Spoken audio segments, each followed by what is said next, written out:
Pasca pengesahan rancangan Undang-Undang Cipta Kerja menjadi Undang-Undang Cipta Kerja dalam rapat paripurna Senin kemarin, munculnya beragam penolakan mulai dari media sosial hingga unjuk rasa di sebagian wilayah. Bahkan pembelokan informasi paling masif terjadi pada klaster ketenagakerjaan yang disinyalir motifnya untuk memprovokasi kalangan buruh. Padahal, semangat dari undang-undang ini memberikan perlindungan secara komprehensif terhadap pekerja. Penyesatan informasi ini sangat berbahaya, bahkan menimbulkan gejolak di tengah-tengah masyarakat. Menteri Koordinator Bidang Perekonomian Airlangga Hartarto akhirnya buka suara terkait informasi yang beredar di masyarakat, secara khusus yang banyak disoroti oleh masyarakat adalah ketenagakerjaan. Menurutnya, ada banyak sekali informasi bohong atau hoaks mengenai ketenagakerjaan. Misalnya saja mengenai upah minimum yang diisukan dihapus dalam Undang-Undang Cipta Kerja. Namun faktanya, upah minimum sama sekali tidak dihapus oleh pemerintah dalam Undang-Undang Cipta Kerja. Upah minimum tetap ada dalam Undang-Undang Cipta Kerja dengan mempertimbangkan inflasi. Contoh lainnya adalah terkait pesangon. Justru para pekerja mendapat kepastian pembayaran tambahan lainnya dengan jaminan kehilangan pekerjaan.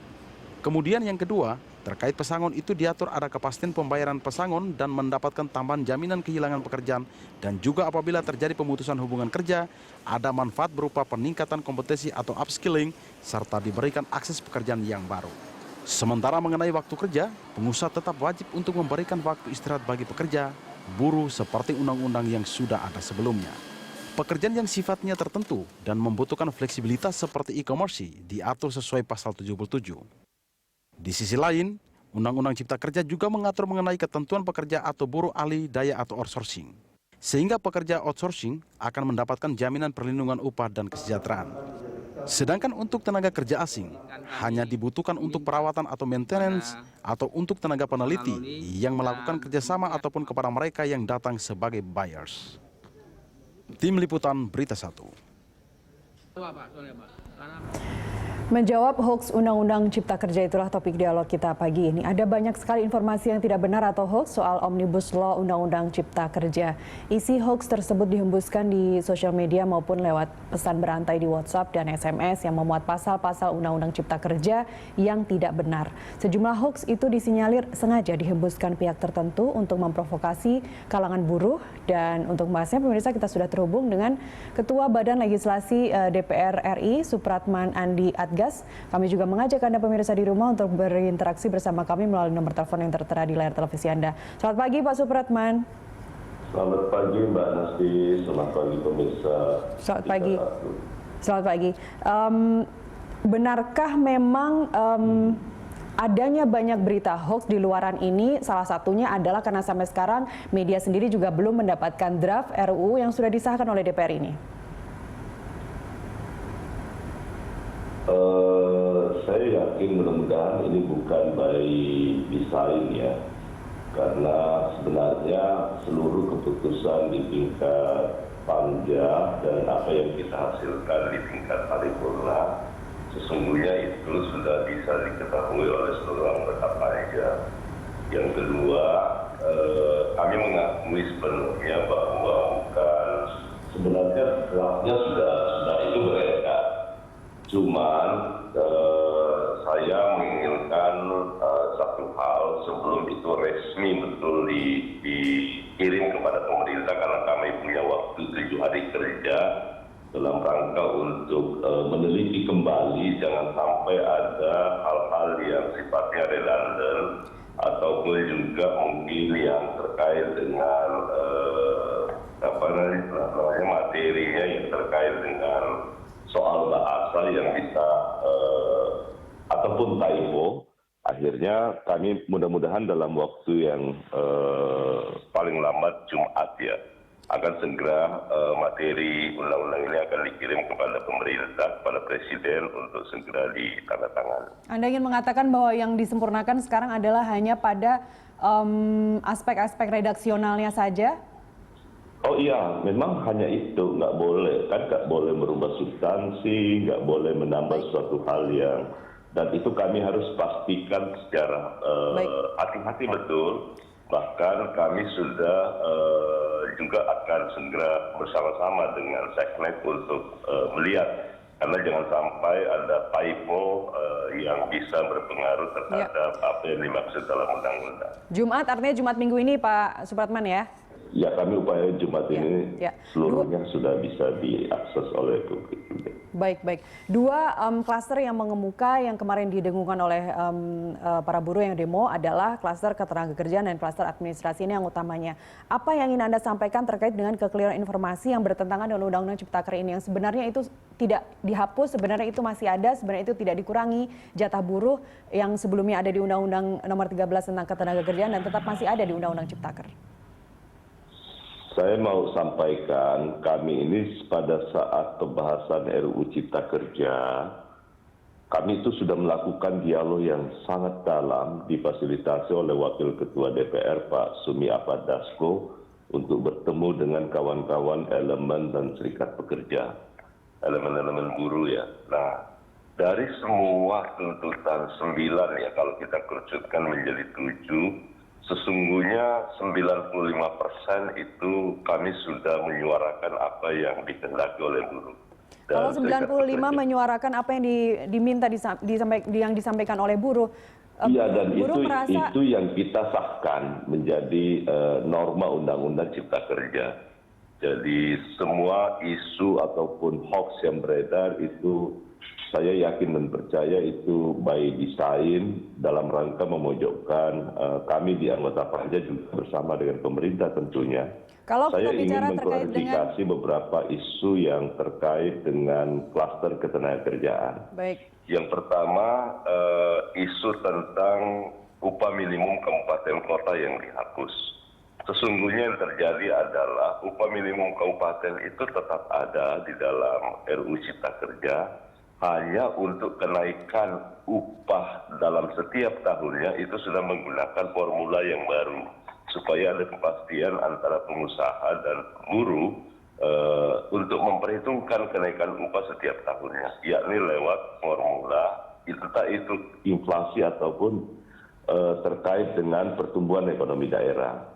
Yang kedua, seluruh ketentuan sanksi di dalam Undang-Undang 13 itu kami adopt kembali, kami tidak rubah, termasuk sanksi pidana ya. Berikutnya terkait dengan tuntutan untuk menghapus upah minimum padat karya, kami sudah lakukan, itu sudah tidak ada di dalam Undang-Undang Cipta Kerja. Berikutnya terkait dengan RPTKA, penggunaan tenaga kerja asing, itu juga kami sudah kembalikan ke undang-undang existing. Isu tentang penghapusan upah minimum, penghapusan upah sektoral. Penghapusan upah sektoral, benar nomenklaturnya kami hapus upah minimum sektoral, tapi kami memberi jaminan di dalam satu norma undang-undang bahwa bagi mereka yang menerima upah di atas upah minimum kabupaten kota yang saat ini diterima, itu wajib bagi perusahaan untuk tetap memberikan upah yang sama. Jadi nggak ada satu pun. Baik, terkait dengan penghapusan upah sektoral ini, bagaimana Anda menjelaskan kegelisahan buruh yang mengatakan bahwa berarti sama saja dong disamaratakan antara mereka yang bekerja di pabrik plastik dengan mereka yang bekerja di pabrik baja misalnya. Padahal tingkat resikonya lebih tinggi di pabrik baja. Sementara di pabrik plastik yang merasa resikonya tidak terlalu besar tapi disamaratakan. Bagaimana menjawab kegelisahan itu? Saya katakan tadi nomenklaturnya kita hapus, tetapi kita ganti dengan nomenklatur yang baru, yakni bagi buruh yang menerima upah di atas upah minimum kabupaten kota, itu wajib tetap menerima upah sebesar apa yang dia dapatkan saat ini setelah RUU Cipta Kerja itu disahkan. Artinya dengan norma yang ini, kan upah minimum sektoral itu lebih tinggi daripada upah minimum kabupaten. Jadi dengan berlakunya Undang-Undang Cipta Kerja itu tidak mengurangi hak-hak pekerja yang bekerja di sektor-sektor tertentu, yakni otomotif ataupun di sektor elektronik dan lain sebagainya. Sehingga sama sekali nggak ada satupun hak yang berkurang dari sisi upah ya, dari sisi upah.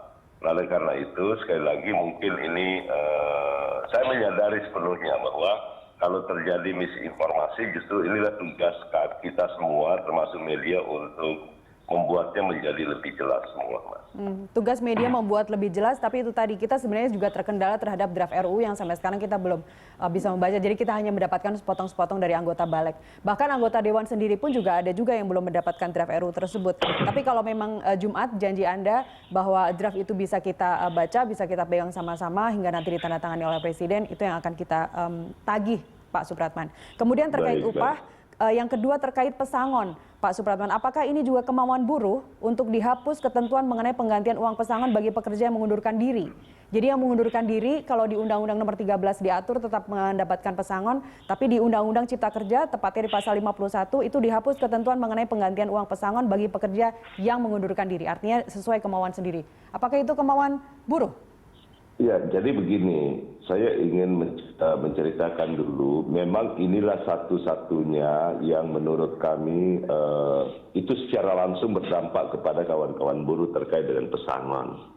Karena di Undang-Undang 13 itu adalah jumlahnya paling sedikit 32. Kemudian di dalam Undang-Undang Cipta Kerja yang baru disahkan, jumlahnya turun menjadi 25 kali. 25 Tapi kali ini, Pak, sebentar. Saya tegaskan Pak Supratman, saya bahwa sedikit. Minimal 32 kali gaji itu yang diatur di Undang-Undang Nomor 13, yang di dalam Undang-Undang Cipta Kerja 25 kali gaji itu minimal atau maksimal? 25 kali. Kita nggak pakai maksimal, nggak pakai minimal. Jadi itu adalah sesuatu yang pasti, ya. Baik,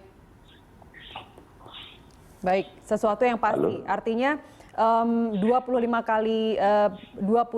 kali gaji itu yang diatur di Undang-Undang Cipta Kerja sekarang. Silakan dilanjutkan terkait dengan yang mengundurkan diri sesuai dengan kemauan sendiri tadi, Pak, pesangonnya. Kenapa 25 kali, Mbak Lesti? Prinsipnya adalah karena selama ini betul tinggi, tapi sebenarnya pelaksanaan daripada kewajiban pemberi kerja itu sangat kecil, yakni hanya kurang lebih sekitar 7%. Itulah data yang ditampilkan oleh pemerintah kepada kami. Nah, dengan angka 25, walaupun sebenarnya sejak awal seluruh fraksi sepakat untuk tetap mempertahankan angka 32, tapi karena penjelasan pemerintah yang meminta untuk dilakukan pembahasan kembali, akhirnya kita menyepakati angka 25. Nah, kenapa 25? Ini memberi kepastian. Salah satunya adalah 6 komponen dari pesangon itu merupakan sebuah jaminan kehilangan pekerjaan yang merupakan tanggungan pemerintah. Nah, jadi dengan adanya jaminan kehilangan pekerjaan, sekali lagi itu akan memberikan kepastian bagi mereka yang terkena dampak PHK. Tapi kan selama ini, halo? Ya, silakan, Pak. Baik. Jadi sekali lagi bahwa terkait dengan syarat itu kan yang namanya pesangon akibat dari pemutusan hubungan kerja. Ya. Siapa sih? Apakah memang buruh menginginkan sebuah pemutusan hubungan kerja ataupun pemberi kerja? Saya pikir tidak, ya. Ini adalah sebuah upaya dalam kerangka untuk memperbaiki hubungan industrial kita itu semakin baik. Oleh karena itu, sekali lagi, ini sesuatu hal yang harus dipahami secara matang kepada kawan-kawan buruh, bahwa benar dia turun, tetapi ini lebih memberikan sebuah kepastian terhadap mereka-mereka yang kemungkinan terdampak akibat adanya pemutusan hubungan kerja. Apa bentuknya jaminan kehilangan pekerjaan tadi, Pak Supratman? Satu, itu kan di samping mereka akan mendapatkan uang tunai, juga akan mendapatkan bentuk pelatihan-pelatihan, apakah itu upskill ataupun upgrading. Yang kedua, ini tidak membebani buruh sama sekali, karena kita waktu berbincang dengan teman-teman kelompok buruh maupun serikat pekerja, mereka setuju untuk menggunakan skema asuransi dengan catatan jangan sampai membebani kawan-kawan buruh itu dengan kewajiban untuk membayar preminya. Baik. Nah, kami putuskan di tingkat panja yang menanggung premi atas jaminan kehilangan pekerjaan ini 100% adalah negara. Ya. Wujud konkretnya justru modal dasar BPJS yang tadinya 2 triliun rupiah, kita naikkan menjadi 6 triliun rupiah. Itulah wujudnya bahwa memang pemerintah bersungguh-sungguh untuk menerapkan sebuah jaminan yang baru yang merupakan bagian dari pesangon tadi berupa jaminan kehilangan pekerjaan. Nah, jaminan kehilangan pekerjaan ini sama sekali tidak menghapus jaminan-jaminan sosial yang lain. Ini sesuatu yang baru.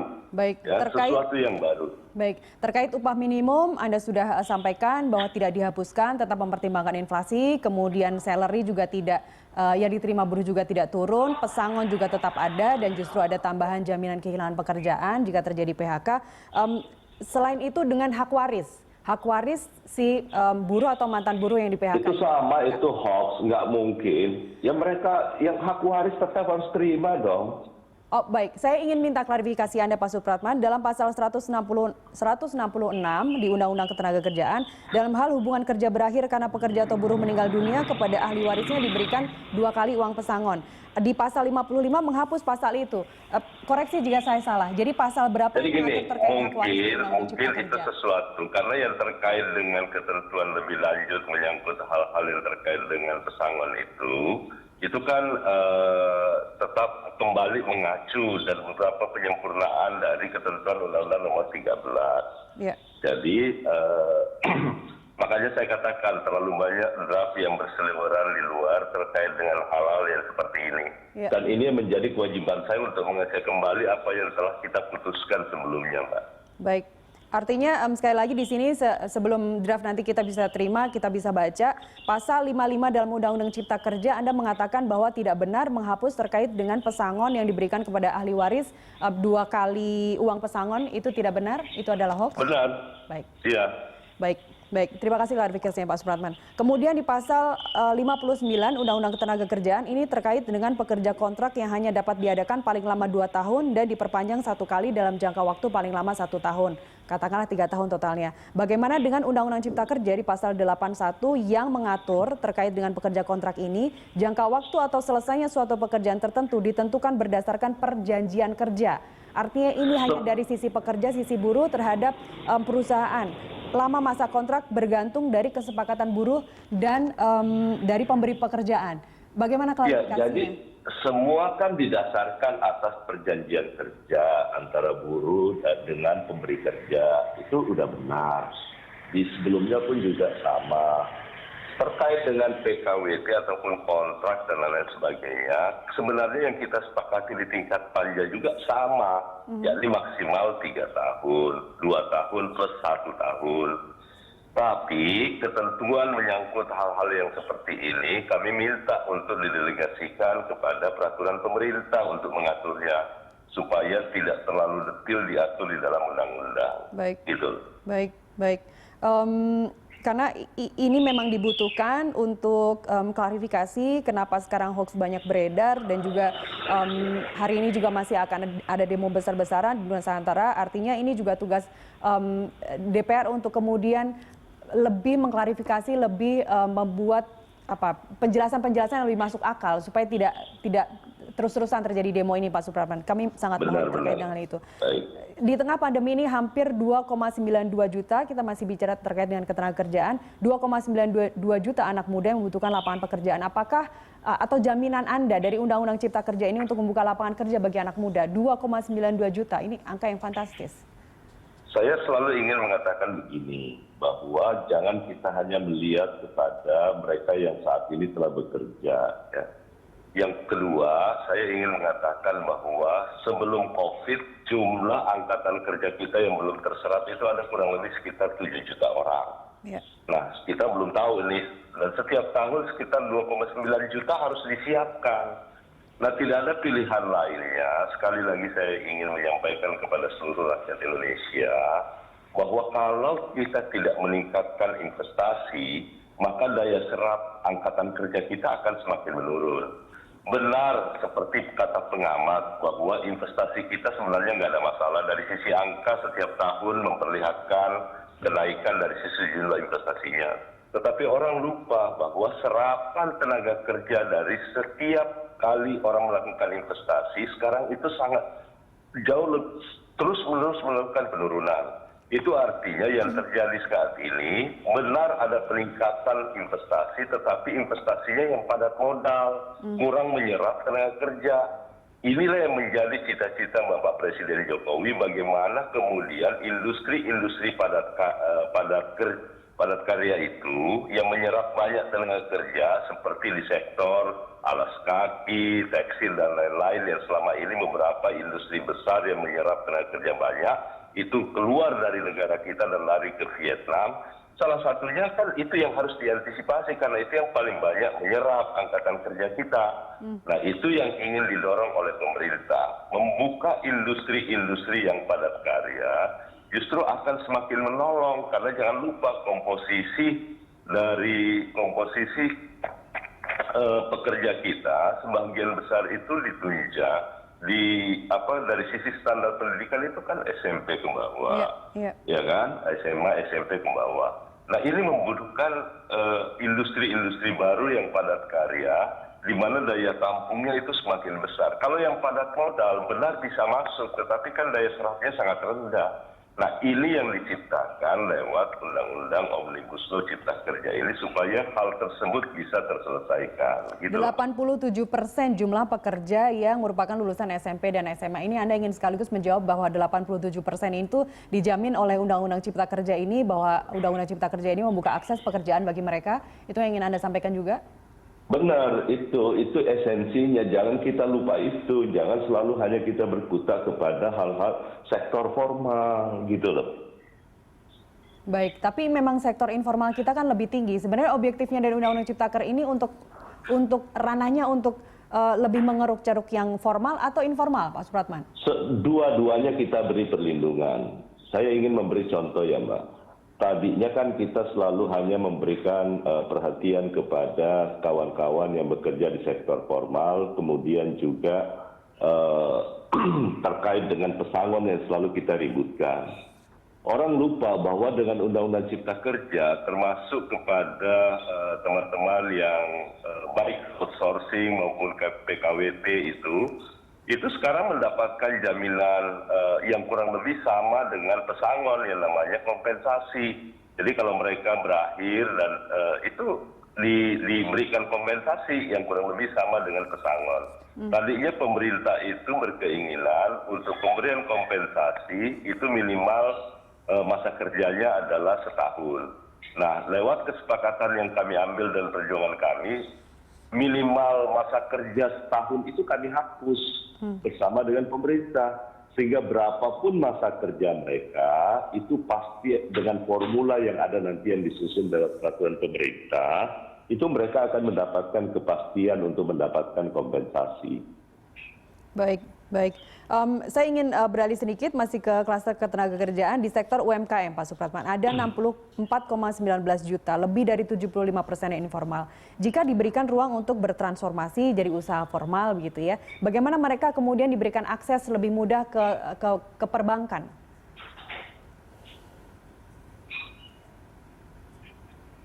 Itu kan satu jaminan yang pasti, bahkan ada satu bab tertentu di mana sektor UMKM itu menjadi sesuatu hal yang sangat penting.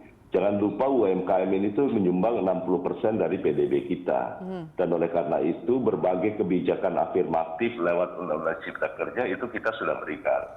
Untuk usaha mikro dan kecil, kita sudah menyepakati bersama dengan pemerintah sebuah afirmasi dalam bentuk pembentukan perseroan terbatas perseorangan namanya Mbak.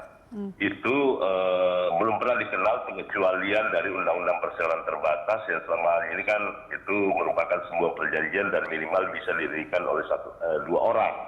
Sekarang lewat Undang-Undang Cipta Kerja perseroan terbatas perseorangan itu boleh didirikan oleh satu orang. Dan itu hanya khusus bagi mereka yang masih berada di level level mikro dan kecil, ya, mikro dan kecil. Nah, berbagai insentif yang diberikan dalam rangka untuk mendorong baik dari sisi aspek administrasi pendaftaran mereka sekarang itu cukup dengan mendaftar ya, registrasi udah bisa itu dijadikan sebagai sebuah bagian untuk mendapatkan akses ke akses permodalan ke perbankan, juga bantuan-bantuan yang memang sifatnya langsung afirmatif kepada mereka dalam bentuk dukungan APBN maupun pemberian tempat usaha di sektor-sektor yang selama ini apakah itu ada di undang-undang jalan yang terkait dengan rest area, kemudian juga di pelabuhan-pelabuhan udara maupun laut, stasiun kereta api, itu sekarang diberi jaminan mereka untuk untuk tempat berusaha. Baik. Begitu pula dengan akses ke perbankan juga difasilitasi oleh pemerintah. Nah, kalau kemudian ini semua kita lakukan, apa yang dihasilkan di Undang-Undang Cipta Kerja, saya yakin dan percaya ekonomi kita akan semakin baik karena daya dukung, daya beli nanti yang bisa dihasilkan karena memang 60% ini akan sangat mendongkrak ekonomi kita. Baik, kalau dari sisi investor, kita setelah break ini kita akan membahas terkait dengan klaster administrasi. Dari sisi investor, kita melihat bahwa banyaknya kemudahan untuk mendapatkan tanah, kemudian kemudahan mendapatkan kontrak, pajak korporasi juga diturunkan. Bagaimana Anda menjawab terkait berita-berita terkait dengan hoax yang mengamini hal itu? Kita lanjutkan di segmen berikutnya. Pak Supratman, pemirsa kami kembali usai jeda.